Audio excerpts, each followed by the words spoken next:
Your Excellency, the President of the Republic of Kenya, Dr. William Samoei Ruto, Your Excellency, the Deputy President, Chair and eminent persons of all the commissions present, our two speakers, Speaker Wetangula and Speaker Amason Kingi, the Attorney General. I must admit that I didn't know that constitutional commissions can ambush you.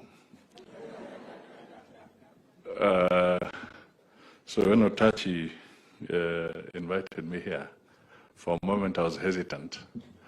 But let me just take this opportunity at a personal level to congratulate these good men and women for the very important job that they are doing for this country. It is not an easy assignment. You make friends, you make enemies, but what is more important is that your commitment to the Constitution must always be firm. We want to rely on you heavily, all the time, to make sure that you can put us on the straight and narrow as a society, as an administration, and as a people, as we continue to serve Kenyans. Your Excellency, a very good example has been demonstrated here in terms of transitioning. The handover, the transition process, the exiting commissioners doing a good job and handing over smoothly to those who are coming after them. There's a very fundamental statement that has been made by those gestures.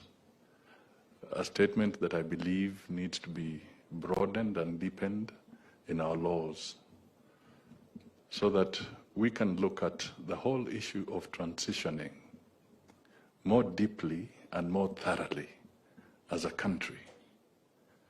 Because we have tended to assume that transition, as provided for under the Assumption of Office Act, is basically at the apex.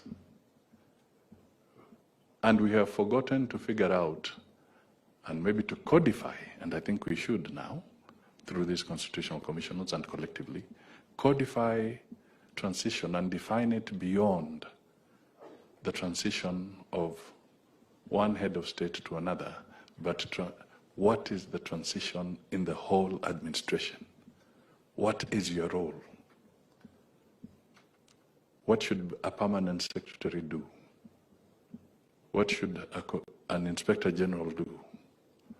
What should the other person do in this whole process of transition? Because we owe it to our society and to our people that transitions must be smooth, everybody must be obligated, and if you fail to do your role in accordance with the Constitution, what are the penalties that need to arise? We need to think through this carefully, not because we are Kenya, but because we are beginning to see that even established democracies like the US are faltering in this kind of situation. We're also beginning to see even countries like Brazil are beginning to falter. Sisi tuliponea chupu chupu. That's the truth, and we know it. We need to think through this and see how we can collectively make sure that we codify transition, not just at the apex, but across the entire public service. With these few remarks, let me request the Deputy President to come forward and take it from there. I hope I've not ambushed him, so that he can drive the rest of the evening. Thank you so much, and once again, I wish you all a prosperous New Year.